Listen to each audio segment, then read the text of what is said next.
Hey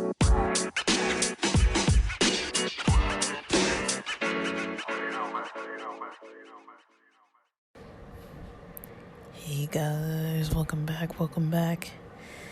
I gotta keep it quiet. I'm recording from inside the bedroom stew instead of the car stew. But I've been thinking about a series with all the holidays going on. Went to the gym today and was listening to a lot of content about the history of Christmas and kind of how it was in in the US compared to during the pagan rituals that were related to the winter solstice and all those types of things, and how I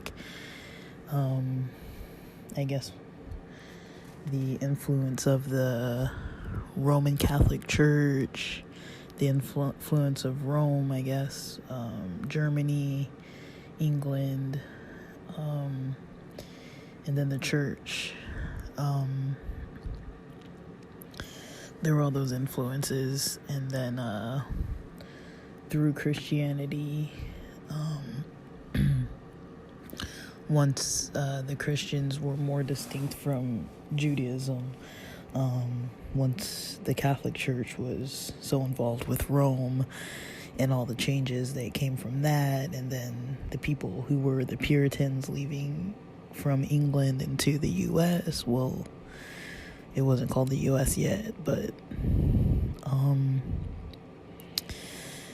yeah, I'm probably not gonna record an entire series on that just yet. Anyways, I might. I'm thinking about it, but for now, I kind of wanted to talk more about denominational differences, because that's kind of a little more interesting on my end. There's a lot of content that I follow, especially by Amish Potato and some other Amish people that do a lot of interviews with ex-Amish or people who never rejoined the Amish church, or people who did join and then they left. And I kind of like that style of talking about the traditions and the religion. So to start, I think I'd want to do an intro to mostly what I would talk about would be Adventism, and things related to the Adventist church. So for the most part, Adventism, Adventist church, Adventist beliefs. So first things first, if you want to look at how Adventism is so different from other Protestant religions, other Protestant denominations.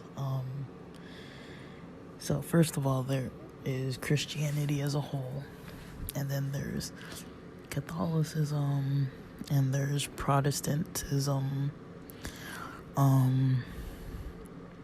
So Protestants pretty much aren't Catholic, and they pretty much, overall, I can't say this 110% with full confidence, but I would say overall, people who aren't Catholic don't pray to the Virgin Mary at all. They pray to Jesus, they pray to God the Father and God the Holy Spirit. Now there are other denominations that don't believe in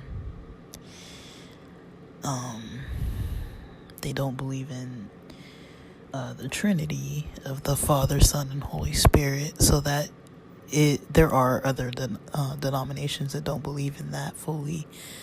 I think the Jehovah's Witnesses are one denomination that doesn't believe that. There are some other kind of Christians, I don't know what they would be called necessarily, but I've heard of Christians that don't really believe that Jesus is, they don't believe in the Trinity. They just believe that Jesus is the Son of God. I know in Islam they believe Jesus is one of the prophets, but not God. And there are Christians that question if Jesus is God, or Jesus is just a man or a prophet or a saint or what. But I don't know the specifics of those denominations other than Jehovah's Witnesses. So the way that Adventists overall look different from the majority of Christianity would be that they keep very few, but some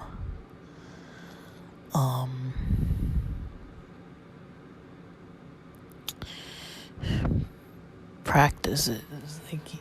They keep some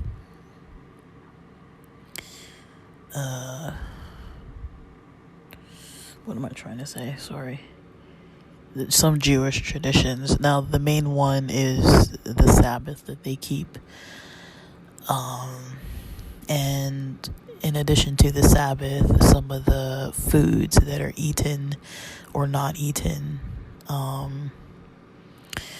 So, overall, Adventists keep the Jewish Sabbath, Friday sundown to Saturday sundown. And I'll get more into details in a different episode. And then they also keep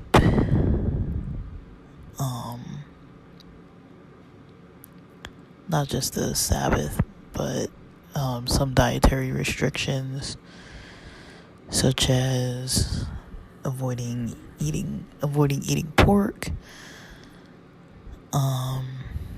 avoiding eating shellfish,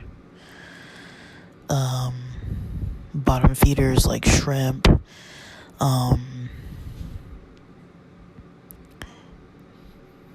they just avoid a lot of stuff, basically. Traditionally, Adventists tend to be vegetarian.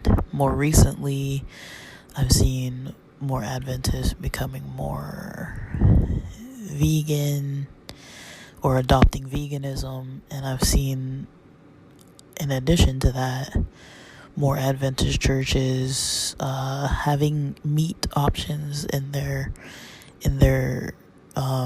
church potlucks and things like that.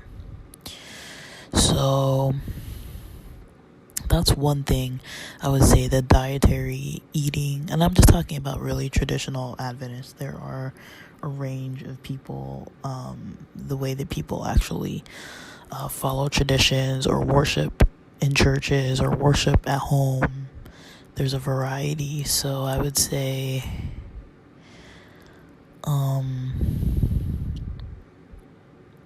I'm talking more about the people who are more traditional for the most part, almost stereotyping, but we're not talking about like the absolute strictest of the strict, but just in general, if someone were to ask you, what do Adventists do about this? What do Adventists do about that?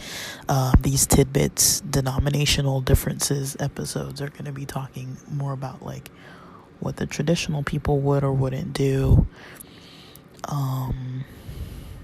And again, none of it's to say that I think people are doing something wrong, or that they're doing something not biblical, or that they're doing something evil, or that they're not taking a scholarly approach, or that they're fanatical, or there's every version of every type of person in every religion and every non-religious type culture. You'll find a variety of types of people. And, the Adventist church is no different. There are going to be people who are judgmental, people who gossip a lot, people who just can't get along with anybody because of their anger, people who lie all the time, people who steal stuff, people who don't really live by the traditions, and then other people who really live by a lot of the, they're very legalistic with with the way they follow the traditions. So overall, if you look at the Adventist church, that's generally what you would see as different. Now there's also the belief of Ellen G. White, who's a female, from I don't know if she was born in the 1700s or early 1800s, but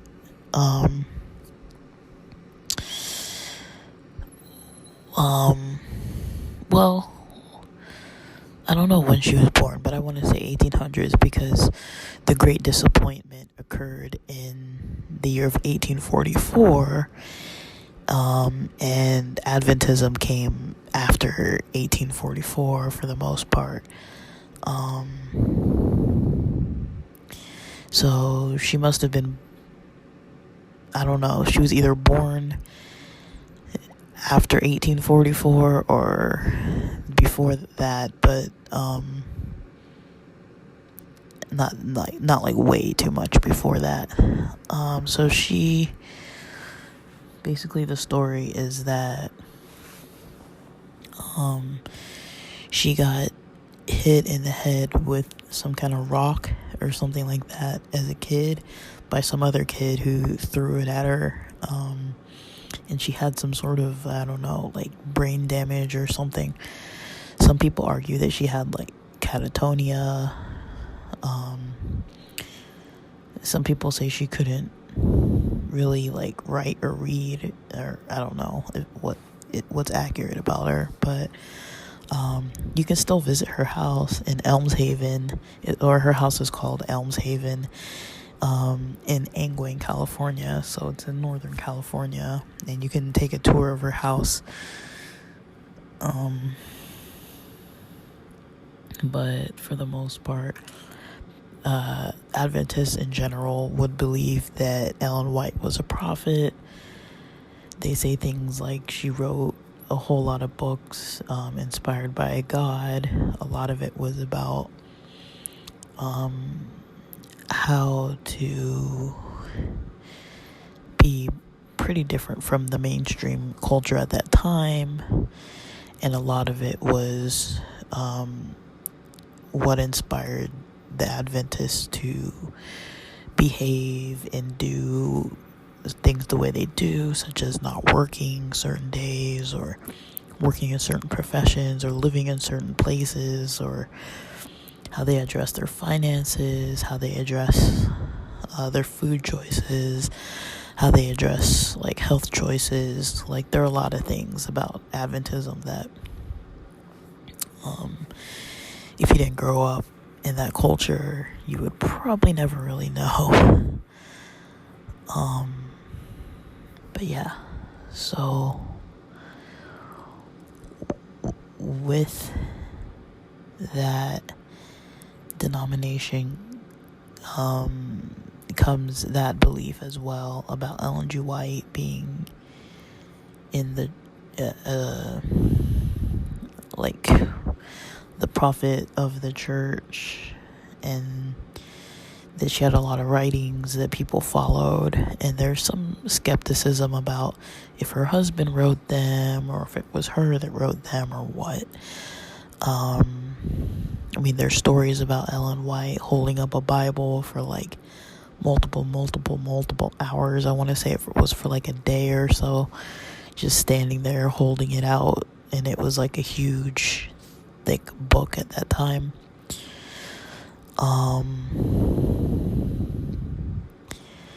And like I said, some people say, oh, maybe it was catatonia, because she did have that issue when she got hit in the head with a rock. So,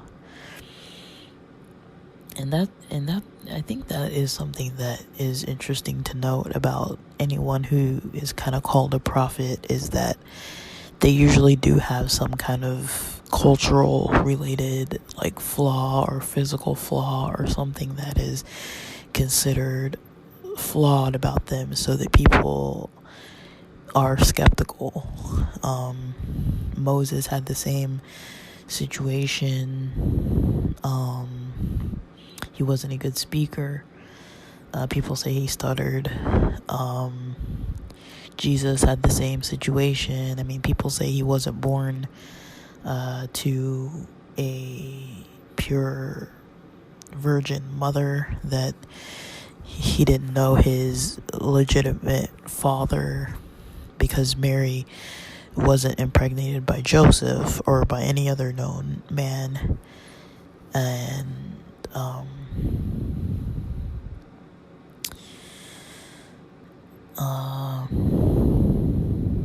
I mean, I don't really know the story of Muhammad too well, but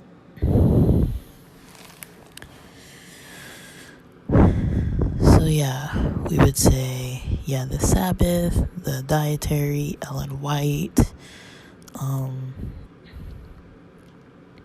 what else?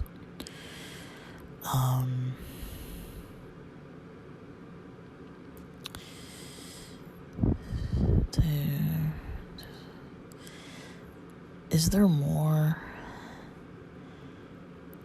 I think, yeah, I mean, Adventists going to church on Saturdays instead of Sundays. Now that's an interesting factor, that, Adventists go to church on Saturdays. Similar to how Jewish people go to synagogue on Saturdays, but in a way there is a bit of a taboo for Adventists about trying to go to church on Sundays.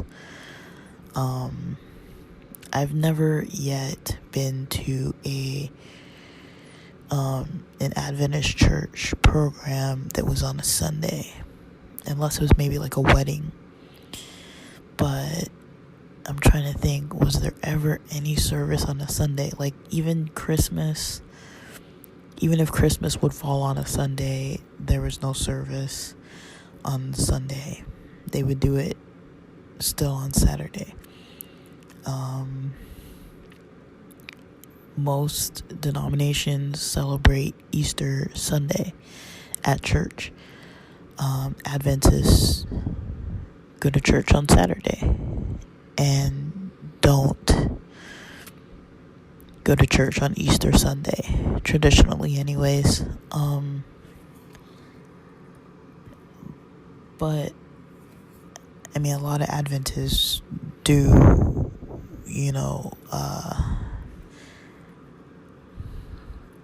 keep traditional Christian holidays such as Christmas, Easter, Thanksgiving. They don't really do Halloween. A lot of churches might do like a harvest festival or like a harvest related type of theme for fall, and they usually preach against Halloween. I mean, New Year's Eve, people do celebrate that. Generally, Adventists don't drink, don't smoke, don't go to bars, don't go to clubs. Like, almost literally, like, don't go to them at all. Like, avoid places like that, as well as places like movie theaters, or drinking caffeine, that kind of thing. So, as you can probably tell, a lot of these things I mentioned are different from a whole lot of the other denominations. There are some denominations like Seventh-day Baptist that do believe in the Jewish Sabbath as well. There's a reason why most Adventists don't really follow the Jewish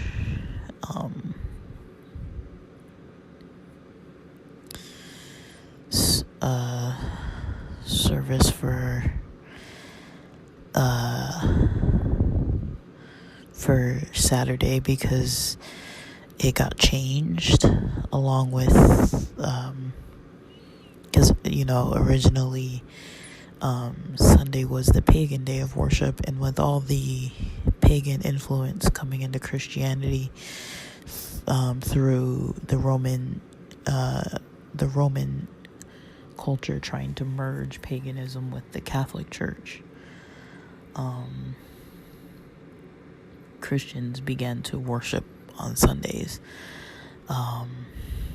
So overall, the Adventist Church sees themselves as set apart from the rest of the Christian denominations and Christian religion, just because they tried, or at least what they teach is that they believe they're living most closely to the Bible as possible. Now, this is something I've questioned before with Messianic Jews, because Messianic Jews, basically the only difference that they have from mainstream Jews, or traditional religious Jews, is that they believe in the New Testament and they believe in Jesus as well, but most times don't really adhere to any of the other pagan influenced traditions. So there are two categories that kind of fit in this. So Messianic Jews, as I understand, a Messianic Jew is a person who was Jewish and came to believe in Jesus Christ as the Messiah, the Son of God, and the Trinity, part of the Trinity. And then there's like the Jews for Jesus. No, wait, sorry. I might be mixing it up, but I feel like maybe it's Jews for Jesus. So Jews for Jesus were Jewish first. I don't remember now. I'm blanking. Sorry, because I feel like there's one title for people who are Jewish and basically converted to Christianity but still keep Jewish traditions, and then there's the Christians that were originally keeping Christian traditions from whatever Christian denomination they came from, and then became Messianic Jews. So I don't know, maybe somebody can clarify, but alright guys, so that's it for now. I'm gonna go do more recordings. I think this one's too quiet, so I'm gonna have to go outside.